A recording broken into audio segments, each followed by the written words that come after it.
Scene good morning sir. Good morning sir. And all the very best. ఎందుకంటే నీకున్న పాపులారిటీకి ఈ రోజున ఇలాంటి ఒక చాలా డిఫరెంట్ క్యారెక్టరైజేషన్తో వస్తున్నావు sir. And I wish you really very good luck. Thank you so much sir. కొట్టేవంటే మరి దానికి తిరిగి ఉండదు అనమాట. Blockbuster. Thanks a lot sir. అంత మంచి క్యారెక్టర్. అండ్ నీ యాక్టింగ్ హిస్టరియానిక్స్కి అది బ్రహ్మాండమైన క్యాన్వాస్ దొరికింది నీకు సార్. అవును sir. Congratulations. Thank you so much sir. కాకపోతే ఇప్పుడు ఈ గెటప్ సీను అని నీకు పేరున్నందుకు ఇందులో ఒకే గెటప్తో కంటిన్యూ అయిపోవు, అది నీకేమి ఇబ్బంది అవుదా?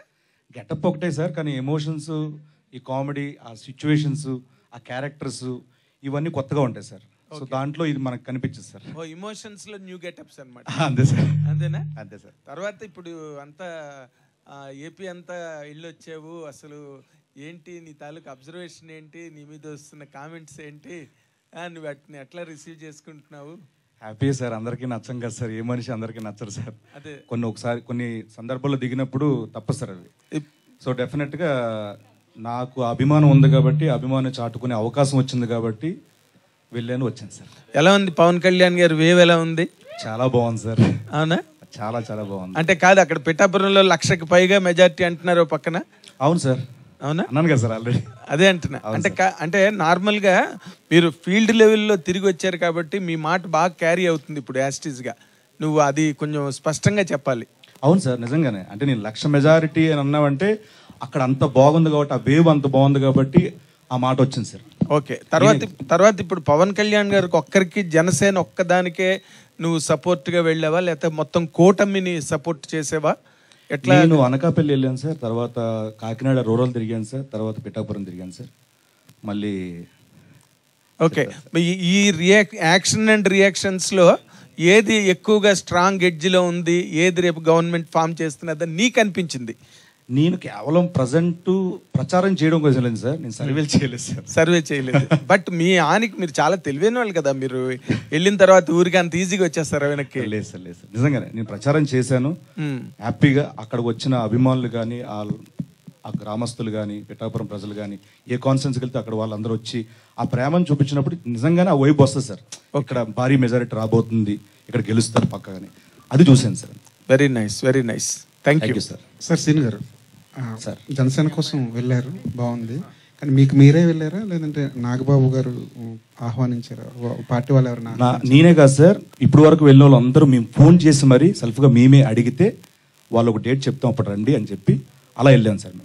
మేమే అడిగాను సార్ అందరం, నేను కానీ, సుధీర్ కానీ, రామప్రసాద్ కానీ అందరం ఫోన్లు చేసి అడిగాను సార్. ఒక్క మాట కూడా ఎప్పుడు కూడా అడగలేదు సార్ మమ్మల్ని. వైకాపా పార్టీ వాళ్ళు ఏమంటున్నారంటే ఇది కూడా జబర్దస్త్ బ్యాచ్ కూడా డైలీ పేమెంట్స్తో పంపించారు, వాళ్ళకి వాళ్ళ మీద 2 కోట్లు ఖర్చు పెట్టారు, 20 కోట్లు ఖర్చు పెట్టారు, రకరకాల లెక్కలు. ఇంటికి వచ్చేసి ఏ సోదాలు చేసుకోండి, నా అకౌంట్ నెంబర్ అన్ని ఓపెన్ చేస్తాను, నో ప్రాబ్లం, వచ్చాము చూసుకోమని. శ్రీనివాస్ తర్వాత ఇంకొక మాట, రోజా గారు మొన్న మాట అన్నారు. ఏంటి సార్, రాజు యాదవ్ కాస్త అదే పొలిటికల్ ఇది లాస్ట్ క్వశ్చన్, రాజు యాదవ్ వైపుకి వెళ్ళిపోదాము. Okay sir. రోజా గారి దగ్గర నుంచి రాజు యాదవ్ దగ్గరికి వెళ్ళిపోదాం సార్. రోజా గారు వాళ్ళ ప్రాణం అనగా ఎంత పాపం, వాళ్ళు ఏదో చిన్న చిన్న జబర్దస్త్ స్కిట్స్ గట్ట చేసుకుని వాళ్ళకి భయం సినిమా ఇండస్ట్రీలో, ఎందుకంటే వాళ్ళదంతా పెద్ద గ్రూపు, బోల్డ్ సినిమాలు, బోల్డ్ హీరోలు, అందుకని చెప్పి వాళ్ళకి భయపడి వచ్చి వాళ్ళు ఏదో ఒక ప్రయత్నంగా వచ్చి చేస్తారు, వాళ్ళని అంత సీరియస్గా తీసుకోవాల్సిన అవసరం లేదు, వాళ్ళు చిన్న లైఫ్లు అన్నట్టుగా కామెంట్ చేశారు ఆవిడ. మీరేమో చూస్తే ఎండల్లో, దారుణమైన ఎండల్లో వెళ్ళి అంత కష్టపడి ప్రచారం చేసి వచ్చారు. ఈ రెండింటిని అసలు పబ్లిక్ ఎలా తీసుకోవాలంటారు సార్? అంటే మెగా ఫ్యామిలీలో సినిమాలు అంటే ఇప్పటివరకు ఎన్ని చేశాను మీకు తెలుసు. అక్కడ ఇండస్ట్రీలో ఎన్ని సినిమా మిగతా హీరోలతో అందరూ చేస్తున్నాను, అక్కడ చేస్తున్నాను. ఎస్. సో నేను ఎన్టీఆర్ గారితో చేశాను, వెంకటేష్ గారితో చేశాను, ఎస్, నాని గారితో చేశాను, మిగతా హీరోలందరితో చేస్తున్నా కదా సార్. ఆఫర్స్ ఇక్కడి నుంచి రావట్లేదు నాకు, ఇక్కడే కాదు కదా సార్, అన్నీ చేస్తున్నా. చిన్న ప్రాణాలు అంటే మరి చిన్న ప్రాణాలు కామెంట్లో తీసుకుంటా సార్, చిన్న కామెంట్లో తీసుకుంటా సార్. హీరో అవ్వడం వల్ల వచ్చిన అడిషనల్ అడ్వాంటేజ్ ఏంటి, లిప్ లాక్లు మినహాయిస్తే? ఒకసారి అడగండి సార్, అర్థం కాల. హీరో అవ్వడం వల్ల వచ్చిన అడిషనల్ అడ్వాంటేజ్ ఏంటి, హీరోయిన్తో లిప్ లాక్లు మినహాయిస్తే? నేను హీరో అయినా చెప్తా సార్ ఆన్సర్, అంతే సార్. ఎందుకు అయితే ఇందులో లిప్ లాక్ ఉంది కదా సార్, దాని గురించి చెప్పండి. అది సినిమా చూస్తే అర్థమవుతుంది సార్, ముందే చెప్పేదానికంటే. ఎందుకంటే అది సినిమా అంతా చూస్తేనే అర్థం, ముందు రివీల్ చేయలేని ఇది సార్, అది దానివల్ల సారీ సార్.